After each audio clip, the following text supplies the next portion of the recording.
Okay, welcome back to the channel, everybody. We are back with another very special guest, Mr. Austin McCaffrey from subnet number 37, Aurelius. Austin, thank you very much for taking the time to join us today.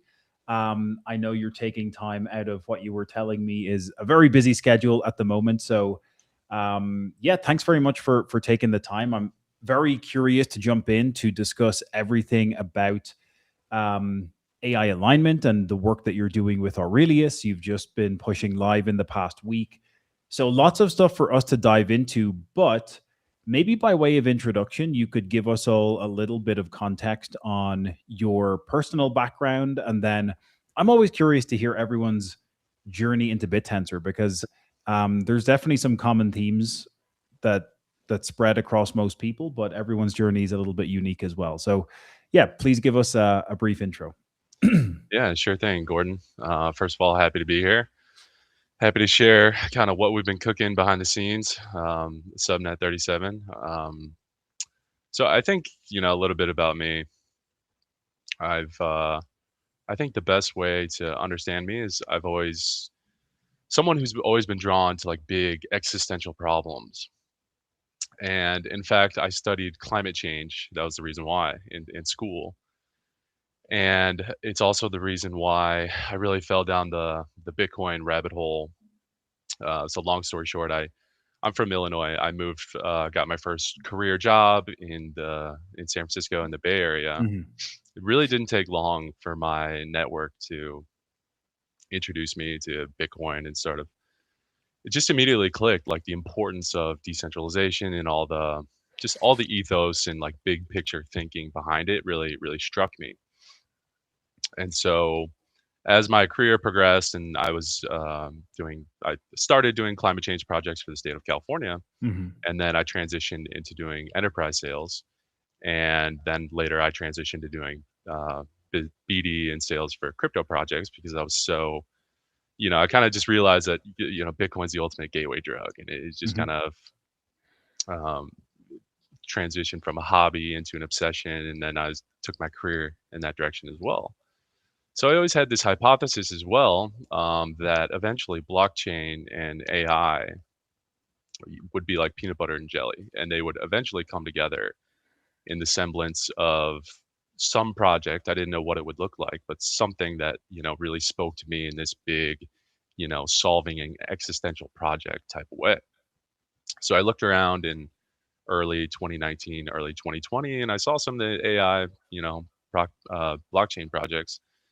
And I thought they were cool. I didn't pay too much attention to them, and it wasn't until I found Bittensor, I found the white paper. Someone I think linked to it on Twitter, Mhm.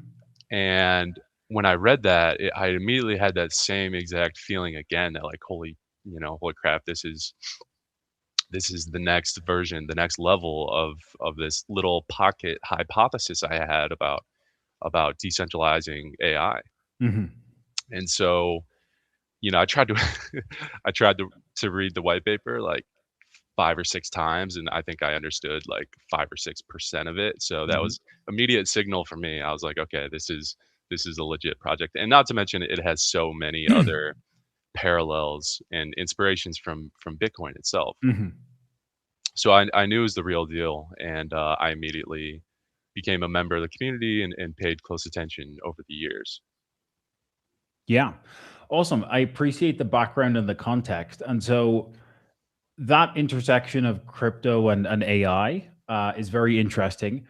The existential kind of side of things is also a nice segue into maybe what Aurelius is and what Aurelius does. But could you speak to, yeah, I guess the premise or the motivation behind wanting to create a subnet? You obviously came across the Bittensor white paper. You were enamored by this intersection of crypto and AI, and there's a lot of talk at the moment about artificial intelligence and ensuring that we're using it for the right things, and what happens if we have AGI that's able to become more autonomous and make its own decisions, which I'm sure we'll get into. But what was that next step in the journey regarding um, yeah, the creation or what sparked the desire to create a subnet around AI alignment, and we can kind of dive into all the alignment side of things from there.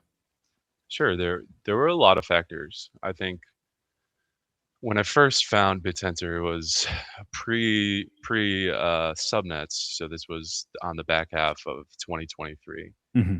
and at the time, I had a conceptual understanding of what the project was all about, and I felt it was, run by people who have this, the right intentions in mind and the right capabilities to really make this flourish.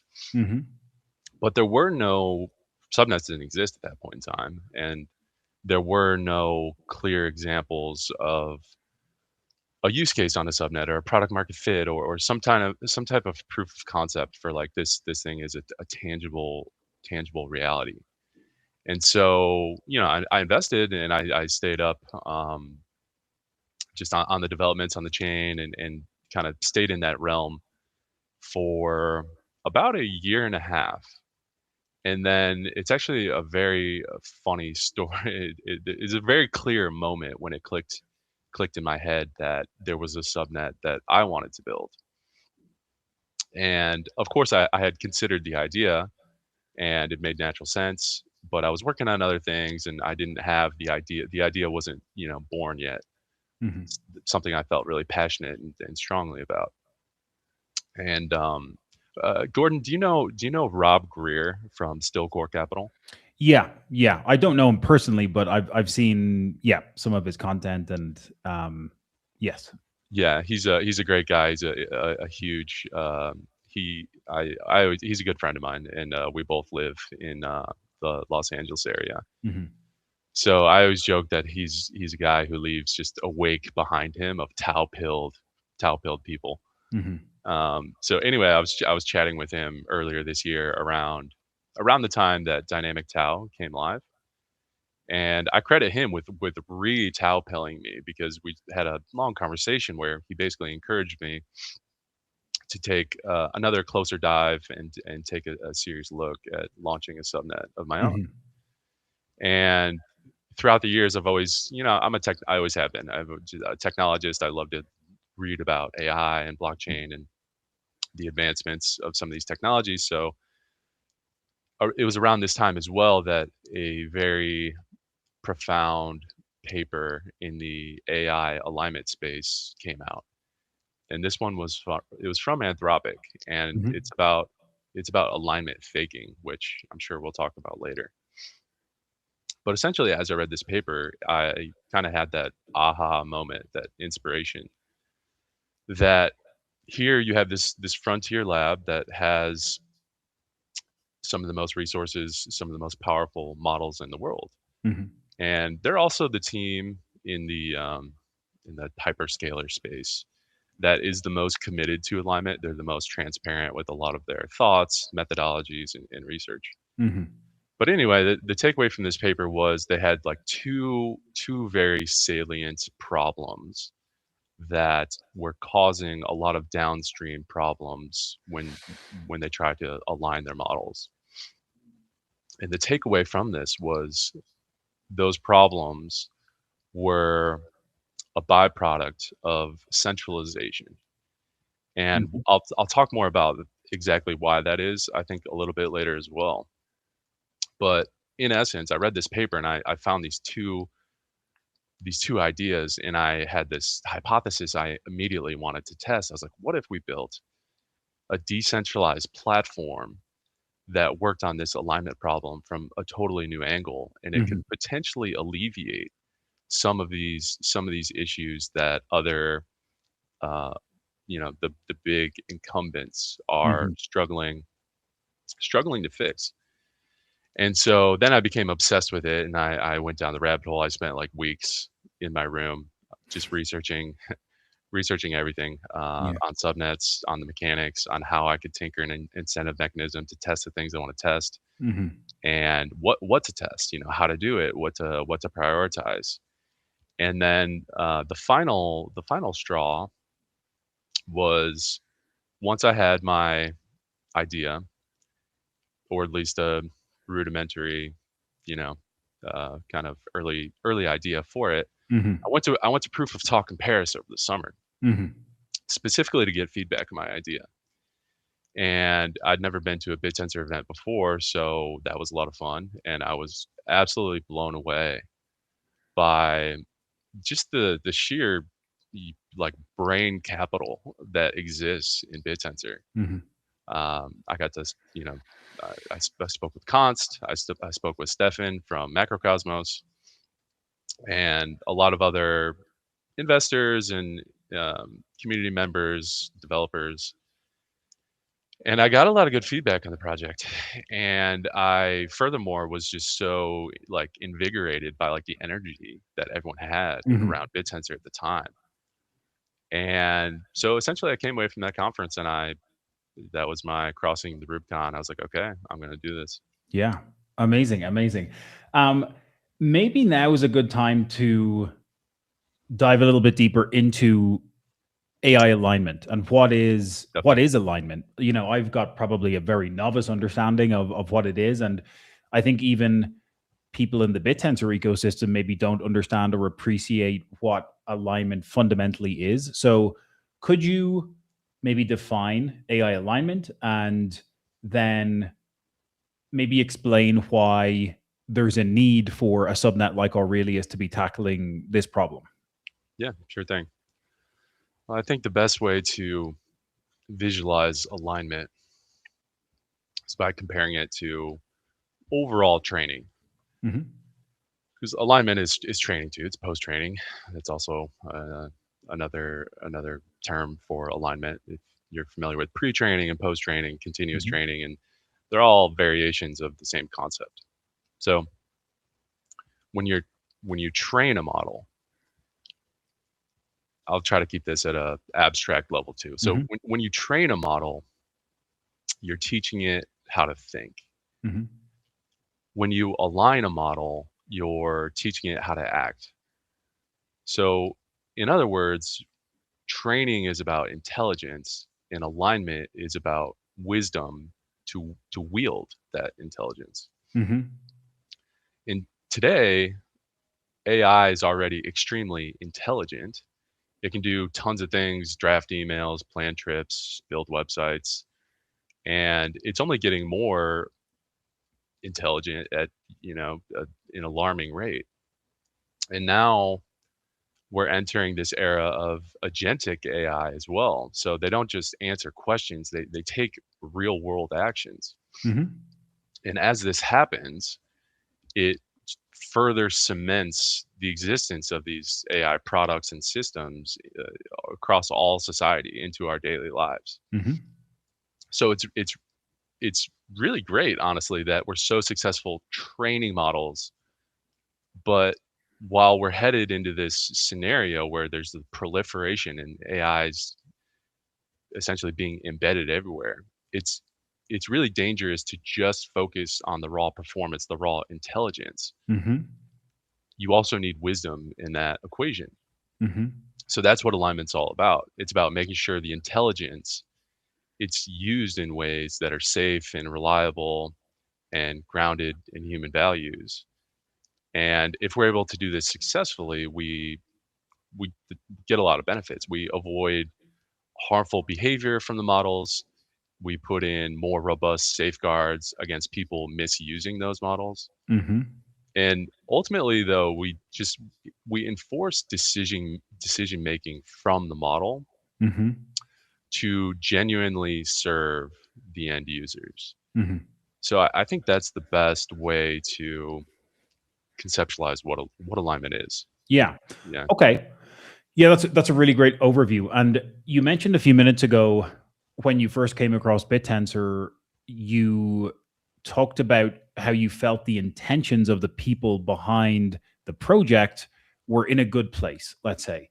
And so um, you also then mentioned the paper from Anthropic that you read, and there was kind of two key problems where the downstream effects of that were causing a multitude of issues, but the two core problems were kind of focused around centralization. So I guess when I think about everything that you're mentioning, is, you know, the core problem you're trying to solve is decentralizing alignment in a way from individuals who might have intentions that are, malicious, or they might want to be using the AI for, I don't know, nefarious purposes, for example. Um, could you speak to that? It seems like it would be a very difficult problem to solve because you're always going to have, some element of maybe human intervention behind um, what a model has been trained on and then how it's being used. So I know there's a bit to unpack there, but I'm trying to hone in maybe on how Aurelius is tackling this problem. Yeah, yeah, for sure. I think if we back up to what I just explained about what alignment is, you could summarize it by saying, like, the problem's clear. Mhm. Defining wisdom and having a system to map out what is wisdom and how do we apply wisdom. That's a problem that's been worked on by people much smarter than me for thousands of years. Mhm. Mhm. And it's also some of the inspiration for the name for the project, Aurelius, who is my favorite philosopher who grappled with this question 2,000 years ago. Mhm. And so I think I think the best way to go about this is to compare the existing status quo for how people codify alignment in practice. So in essence, the way it's done today is alignment is it's something that happens behind closed doors. A handful of labs on the frontier, they decide through whatever methods they deem best what safe means and what wisdom embodied actually looks like. And so these are corporate entities and these are geopolitical influences as well. They have boards that they have responsibilities to and stakeholders, and it's a capitalist industry just like so many other basically everything else. Mhm. So you can imagine that it's it, it's both an immense strength and also an inherent flaw when you talk about it from an alignment you know point of view. So if you have Microsoft or Google or whoever, what they do is they control all the data, they control how it's labeled, they invent policies to essentially quantify alignment Mhm. or put in the north star for what they're trying to hone the model in to do on average over a wide spectrum of scenarios and applications and domains. Mhm. So in other words, they control all of the levers, but even with all of this control, they're still struggling to keep alignment in lockstep with performance. Mhm. And furthermore, there's a constant tug of war inside these, Silicon Valley giants who are developing AI. And there's a tug of war because for every compute cycle or dollar that they allocate toward AI alignment research and safety, that's one taken away from performance and all the metrics that they care about that are going to earn them money and help them win Exactly. this really really heated competition Mhm. between not just their competitors domestically, which is a huge race to the bottom on so many levels. Um, there's also the geopolitical race to the bottom with China as well. So everyone is able to justify pressing forward with intelligence and capabilities and hoping to have solutions built on the fly or hoping to find some breakthrough that Mhm. would allow them to define these alignment goals and essentially, close that gap Mhm. between alignment and intelligence. Unfortunately, we're seeing that gap only proliferate. And there's a lot of interesting books that have come out recently. I read one, um, the Empire of AI, which is the story of, mostly it focuses on Sam Altman, but it's a story of OpenAI. And there's a really interesting example that highlights the point that I just made. Anthropic actually exists because of this internal tug of war between safety and performance. Hmm. And Dario Amodei and I think a few other members of the Amodei family were in the alignment camp. And due to that, they spun off and formed alignment to reprioritize and take a different approach. So in essence, that's how it's done today in a nutshell. And so that, knowing that, I wanted to blend these proven concepts of decentralization as an antidote to these types of problems. So we've seen Hmm. it in Bitcoin, we're seeing it in Bittensor, and it's my mission. I decided to see if we can also do this for alignment.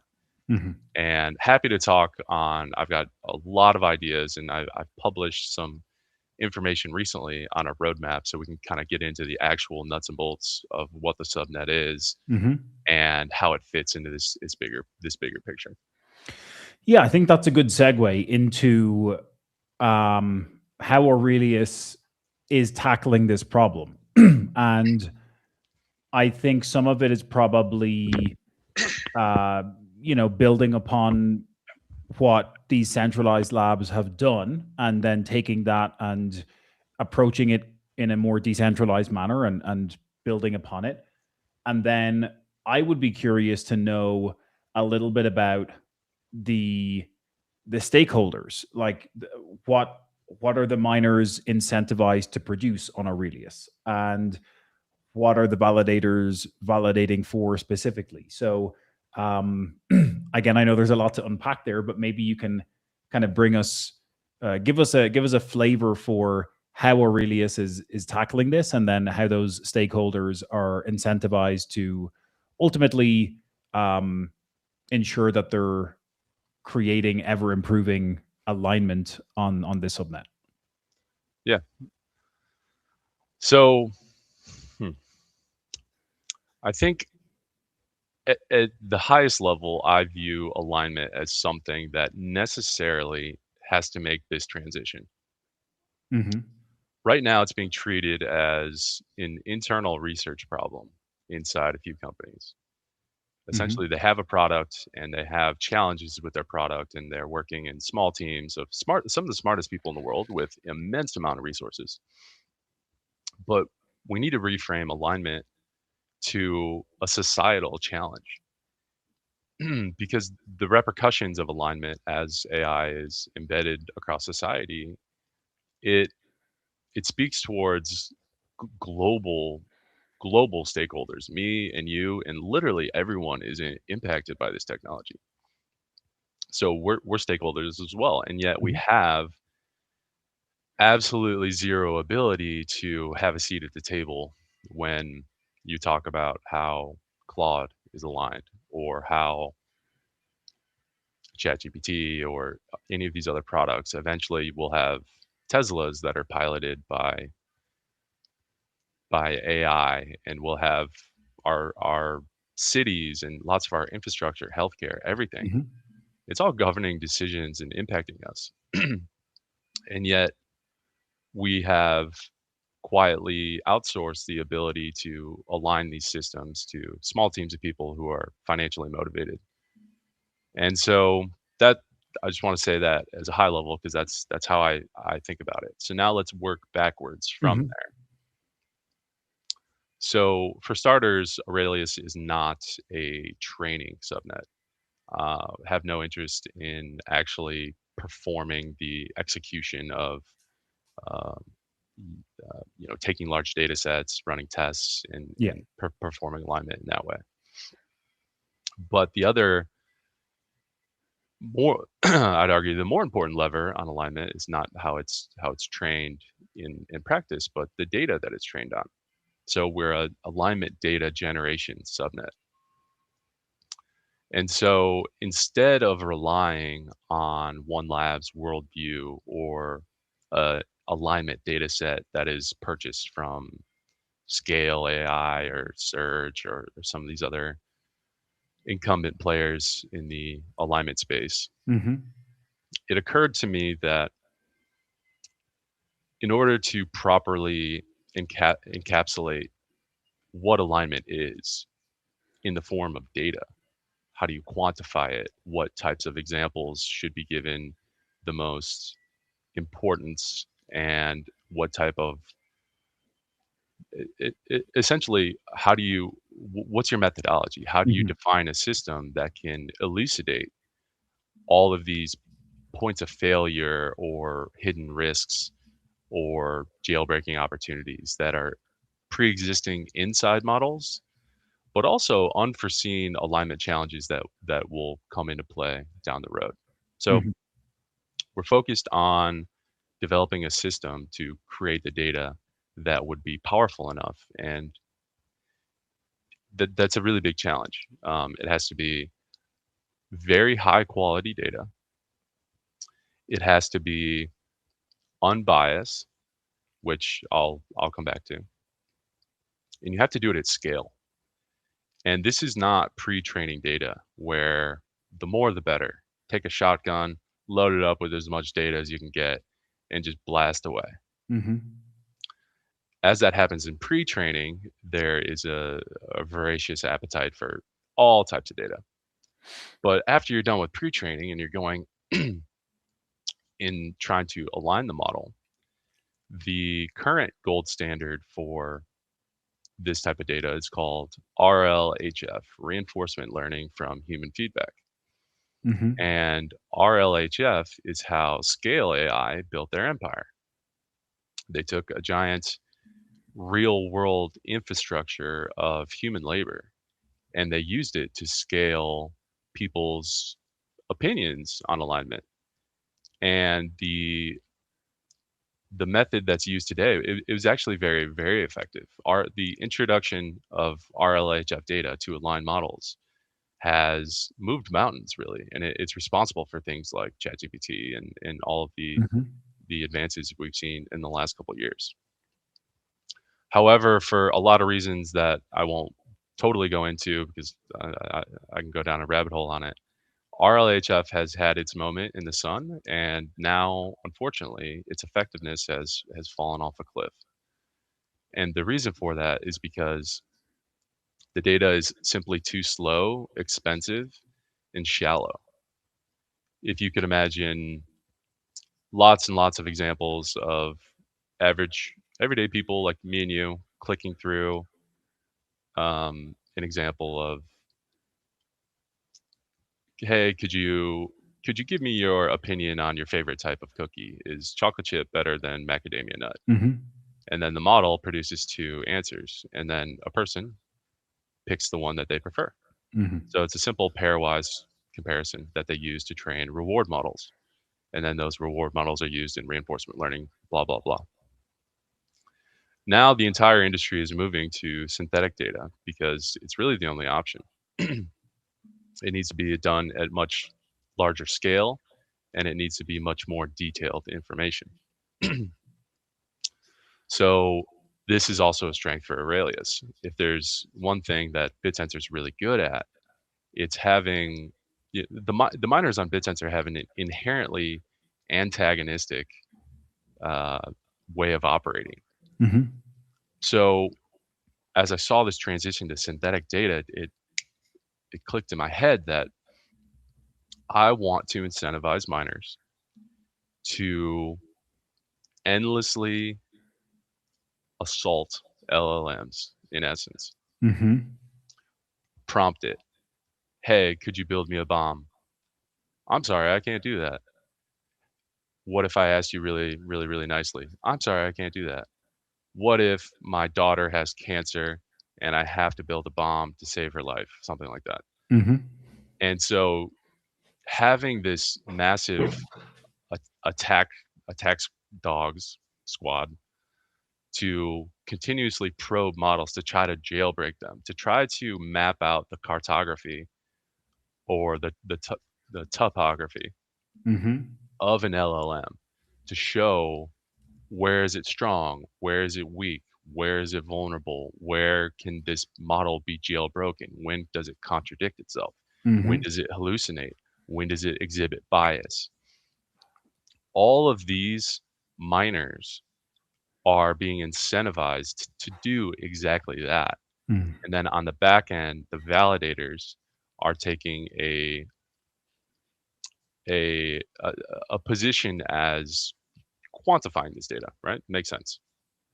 You want to jailbreak or somehow discover some interesting aspect about a model, and then you need to quantify it. So then you can use that to train it. Mm-hmm. So that is what's happening on Aurelius now. Okay. And in order to accomplish this, this will it's a bootstrapping process because for starters, the miners will need to develop sophisticated agents that can find these. It's like a squid. It's like a squid trying to like get into a suit of armor or something. It's like Mm-hmm. attacking it from every different angle and just trying to find a chink in the armor to exploit it. And this is our biggest strength. And I think this comes back to the alignment faking paper, which inspired me to start Aurelius, is because the ultimate takeaway from that paper is the small teams of people who try to do exactly what I just described to find these jailbreaks and teach the models to learn from them.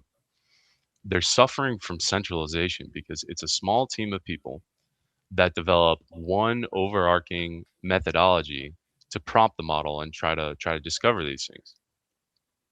But the problem is the models are now so smart that they can pick up on the fact that they're being tested. And Mm-hmm. this happens because models are extremely good at picking up on statistical similarities. Mm-hmm. So you have researchers who all went to the same school, they all have the same CVs, they've all worked with the same professors and read the same papers and tried variations of the same strategy that is not cutting it anymore. Mm-hmm. So for me to unleash BitTensor's miners on this problem, it stands to reason that the diversity of opinion and strategy and perspectives and just overall ingenuity of miners on BitTensor, which have been proven to be immense on other Mm-hmm. subnets. They do incredible things, make incredibly sophisticated systems to earn TAO. And that that is what's happening today, Okay. if that makes sense. No, that makes a lot of sense. And so we were talking before we went live, and you've rolled out in the past week or so with effectively the launch of Aurelius. Um, Miners are essentially probing all of those different LLMs for vulnerabilities. Is there a specific set of LLMs that you're incentivizing miners to probe? Is it just a matter of go find all these top open source LLMs and start probing them and submit what you find? Or is it a very specific cohort of LLMs? Could you speak to that a little bit? And Yeah, if there's any feedback or noticeable insights you've had in the first week of launching? I would have loved to launch and open up the playing field and as a subnet owner, you get to submit a request. Be like, this is exactly what I would like to have Hmm. delivered to me. And I know exactly what I would like to have delivered to me. Hmm. Unfortunately, you i i you have to start somewhere. Yeah, but And that's your so wisdom. That's your wisdom. that's Coming my in. wisdom. You have to start somewhere. Yeah. So what we have chosen to do is start essentially establish our proof of concept at a minimum level, prove that these miners will make these agents, follow these steps, produce something that has some signal to it, and the workflow works. So that's what we're doing right now. Hmm. So we're integrated with Shoots. Hmm. We use a DeepSeek model only right now. So your Hmm. task is to go after this DeepSeek model. On so that is that's the query side. So Yeah. that's where the queries are going from the miners. And then to also bootstrap the validators, we've decided to use a very standard moderation tool that is free to use. It's from OpenAI, and it essentially it grades the data on Hmm. simple alignment metrics. So you can give it any example, and then you can get a consistent spit out of it is biased to this degree. It Hmm. has sexual content to this degree, stuff Hmm. like that. Hmm.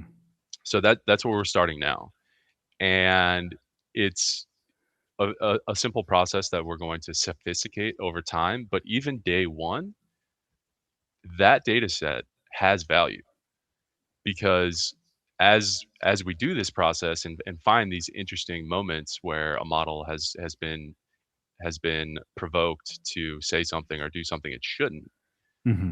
we can package those into data sets and open source them. And people care about these things. Hmm. People would like they do make a lot of these open source models have millions of downloads and a huge user base. Hmm. So our plan is to make a big open source data set for fine tuning, and then to run some fine tuning benchmarks after it's done. So we compare the performance before and the performance after. Hmm. So that's the beauty of it as well. Even though we're starting simple, we're producing something that has real value, and we can use to bring to the scientific community, open source it on Hugging Face, and have people take a look at this data. Hmm. One Okay. more thing, Yeah. one more thing I'll say quickly is I haven't touched on the the scarcity of alignment data. Hmm. There's not a well-developed market for it. There's few third-party vendors, and the big frontier labs who produce it at scale, they are very secretive and they hoard the data. So it's not for sale, and in fact, they don't really want you to know what Hmm. what what they're using. Yeah. So but that's what's happening right now on Subnet 37.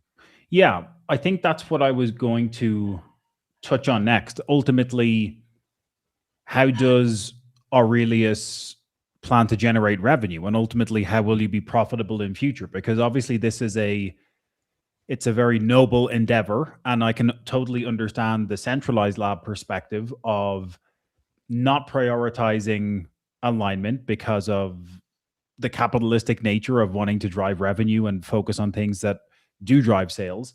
So it seems like the market for alignment data, like you said, is um, very new, very young.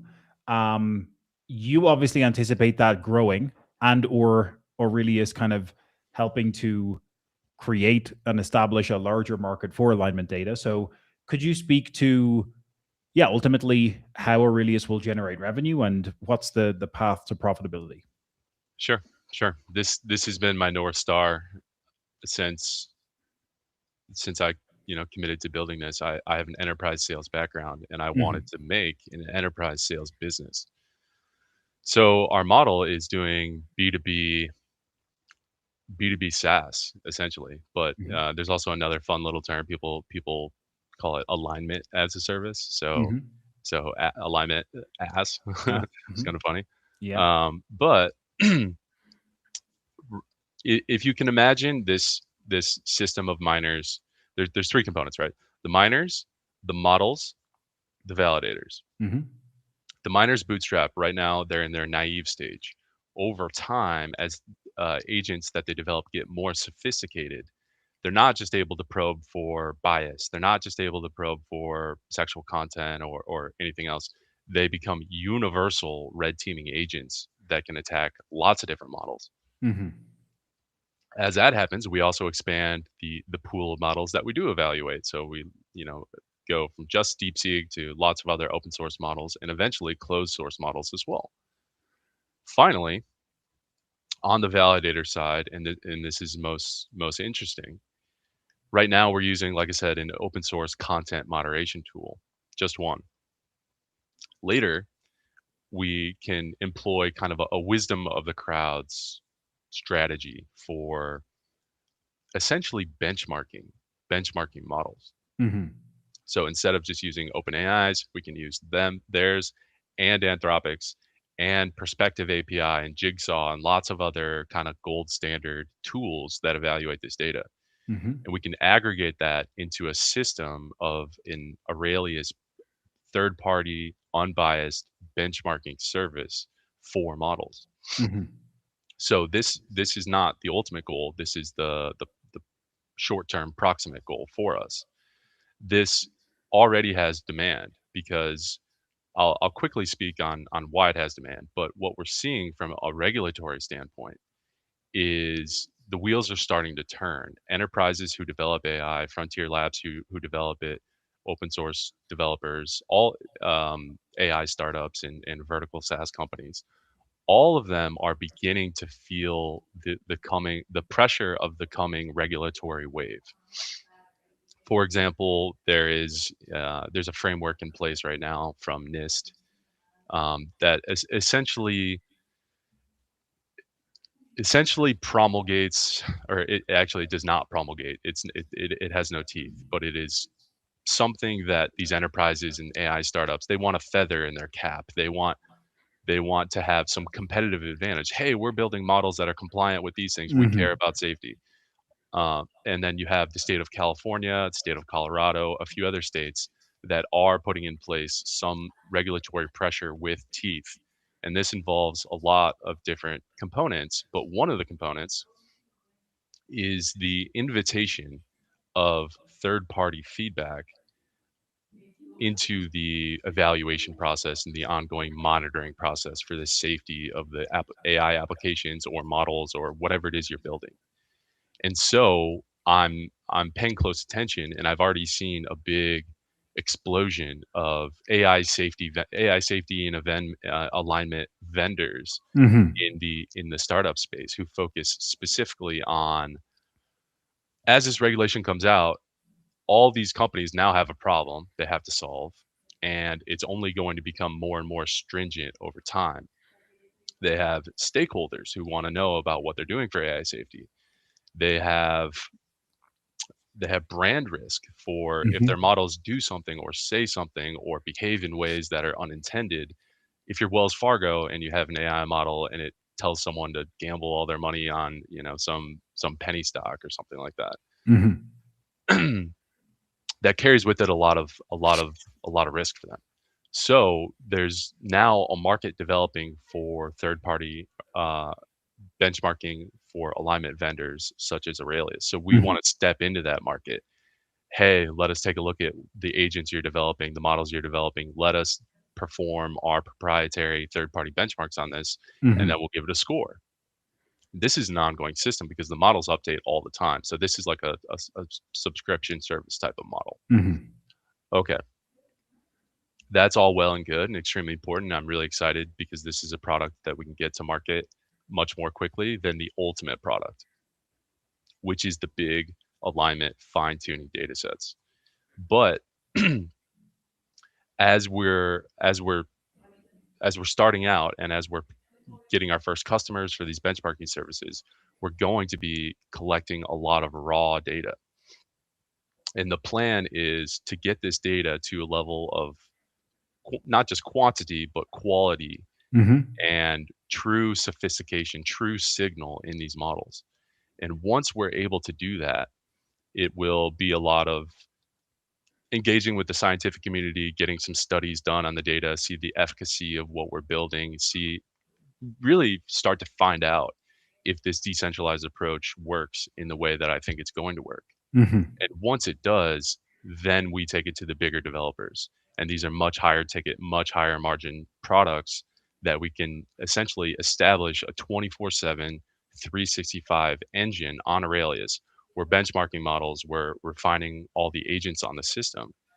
And all the while, we're collecting this data, and we'll have a lot of work on the back end with data scientists and doing some of the data hygiene and formatting to put this into a data set that's plug and play for these developers. Mm-hmm. And that's our business model.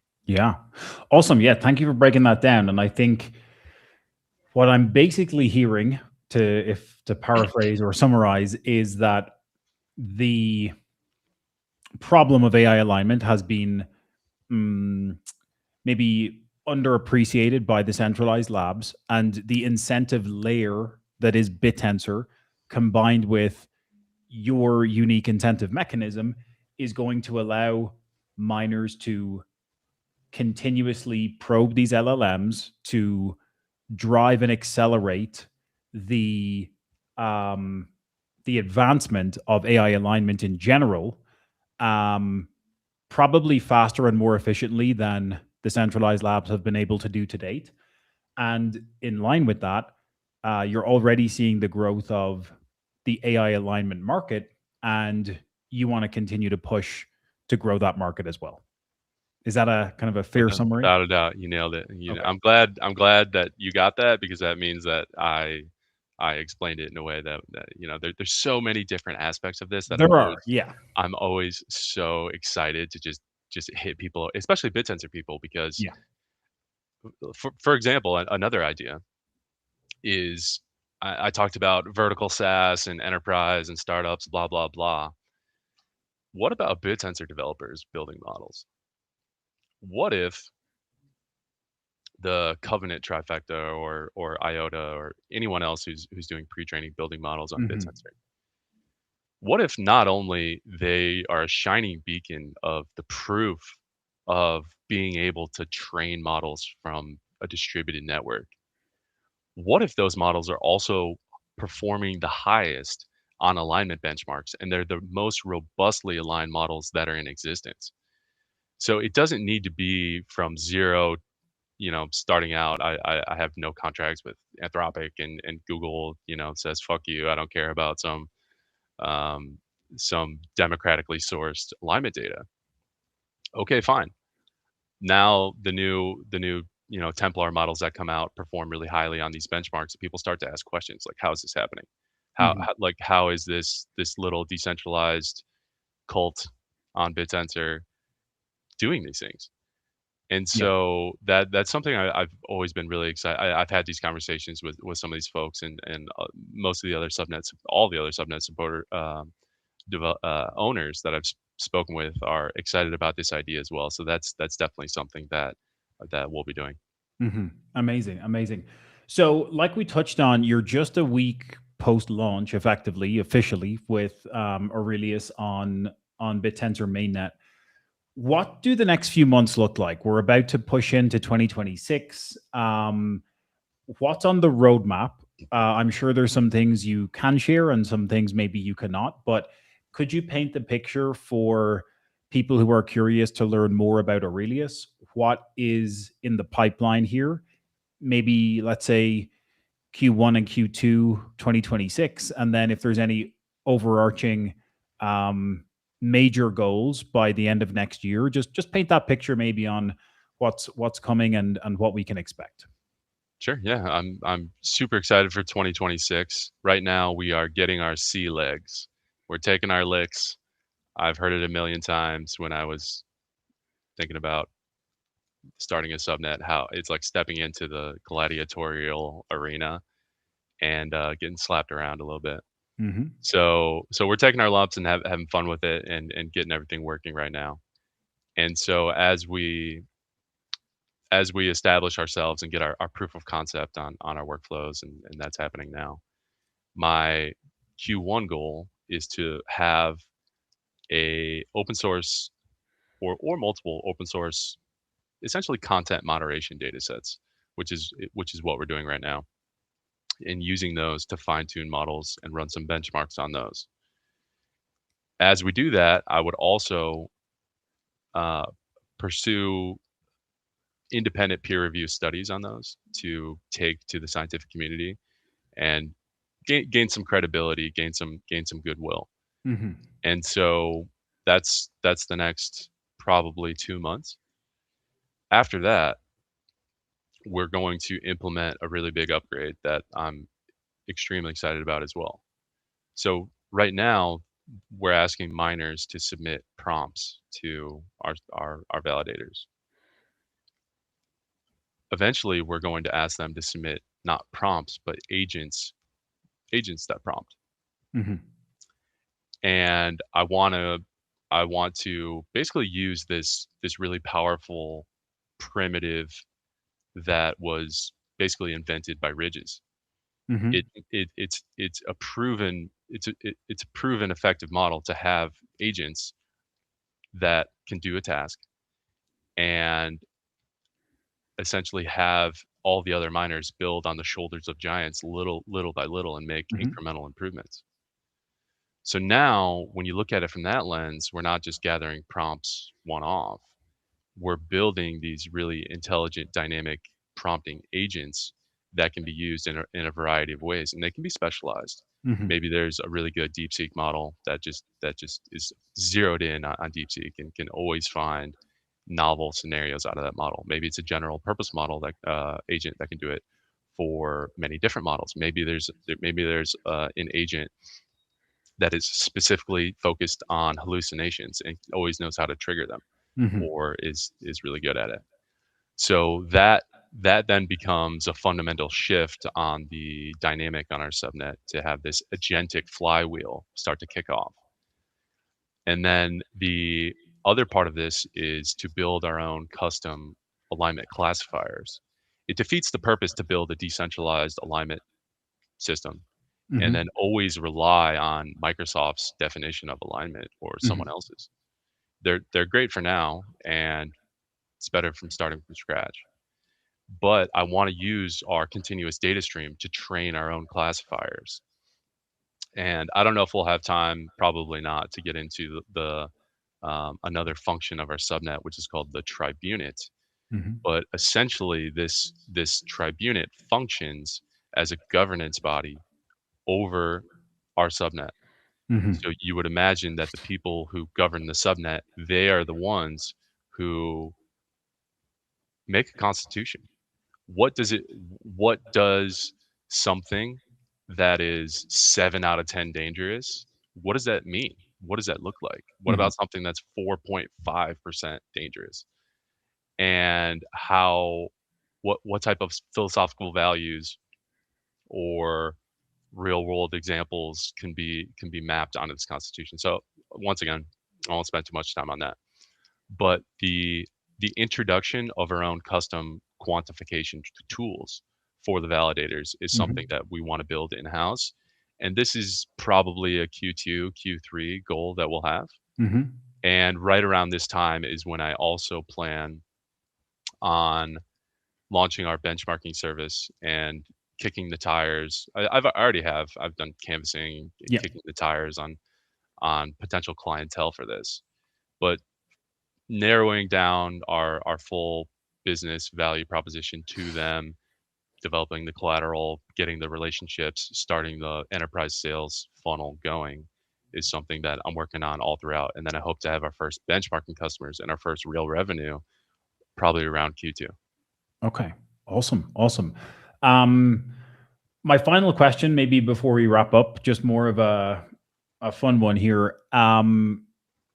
Bittensor prediction for 2026. Anything you're thinking or expecting we might see in the ecosystem over the next 12 months? It could be, I don't know, a subnet breaking mainstream. It could be price. It could be anything at all. What do you think we might see if you have any one prediction? I'm not going to hold you to it. Yeah, yeah, But yeah. uh, 10, yeah, just 100,000. yeah. um, I think the most interesting thing for me is I always wondered, as many people have, the true importance of the halving Hmm. on Bitcoin's price cycles. It makes total sense in the bull markets and the bear markets and map onto it perfectly. And but there's a lot of other explanations as well. Hmm. So the most thing I'm excited for is to see how it plays out in Bittensor, because if it does, then that it proves that was the case for Bitcoin as well. Hmm. And because I do think that, I think it'll be a very strong year for the TAO token. I think there's a ton of eyes pouring into it, a ton of money pouring into it, and even more human capital, skills pouring into it.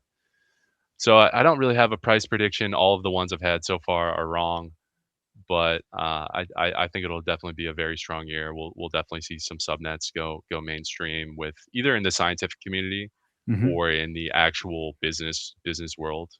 Building products that are completely out competing their SaaS counterparts or their Web 2 counterparts.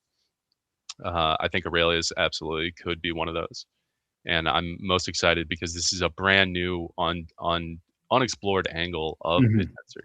Yeah. There's lots of training and agents and everything else, but one of the reasons I was emboldened to go in this direction is because I thought it could be a brand new vector for Bittensor to break into the mainstream. Hmm. And I can't think of a better way to do that than to help solve the alignment problem that so many people are worried about. Yeah. Yeah. Amazing. I think we're in for an exciting 12 months ahead, and Yeah. Do you have you're a going to price be. prediction? What do you think? No, I mean, look, I think I wear the long term hat, and I think if we're realistic, I do think Tao has the capacity to go into the thousands of dollars and possibly even tens of thousands of dollars if we're looking at 5 to 10 years. I do think it'll take 6 to 12 months for the true effect of the halving to really play out. So I do also maintain that we could see a strong year in 2026 for the Tau price, but um, yeah, I definitely think we're going into the thousands of dollars. I'm not sure if that happens in 2026 specifically, but long term, I think there's just so much fundamentally strong and sound businesses, subnets being built on Bittensor. The way I describe it, Austin, is it's almost like the inverse of a lot of other crypto ecosystems. I think there's so much fundamentals that are so good that I think price has to catch up to the fundamentals at some point. Whereas most other ecosystems are the inverse. You've got overinflated token prices with not much substance underneath. And so I'm excited to watch that repricing happen. And I do think it's only a matter of time before it does. Um, I do have one prediction yeah. that is very concrete. I predict that Bittensor, because of all this underlying fundamentals of what's being built and everything that's going on, and with its halving cycle, I think Bittensor will have bull markets and bear markets independent of Bitcoin, Hmm. which is something completely unheard of for any crypto related project at all. Hmm. But I think Bittensor is uniquely positioned to have its own gravitational vortex of like money coming in, money going out, independent of Bitcoin. Hmm. Yeah, I look forward to watching maybe that decoupling happening because we still see some relationship there at the moment. But I agree. I think there's the potential for that to really play out. Um, Austin, I really appreciate you taking the time. There's I'm sure plenty more we could speak for hours here about everything you're doing and everything happening on Bittensor. But I think that just means that we'll have to get you back maybe in March or April, after Q1 to get some updates. It's still very early days for Aurelius, but you're clearly doing a lot of great work. And I'm going to be keeping an eye on everything you're doing. If anyone else wants to follow along, they can catch Aurelius on X. AureliusAligned.ai is the URL for your website. Anywhere else you would like people to check out for keeping a pulse on everything you're doing? Our Twitter is the best place to follow along. Mhm. Our website, like I said, AureliusAligned.ai. We're having actually a big website overhaul with a lot more information on the roadmap and the go-to-market and other interesting things that we're working on. Mhm. But yeah, that's it. Awesome. Yeah, once again, thank you so much for taking the time, Austin. I know you're very busy and would love to get you back in a few months for all the updates on Aurelius and everything happening in the Bittensor space. So best of luck with everything and yeah, keep us posted.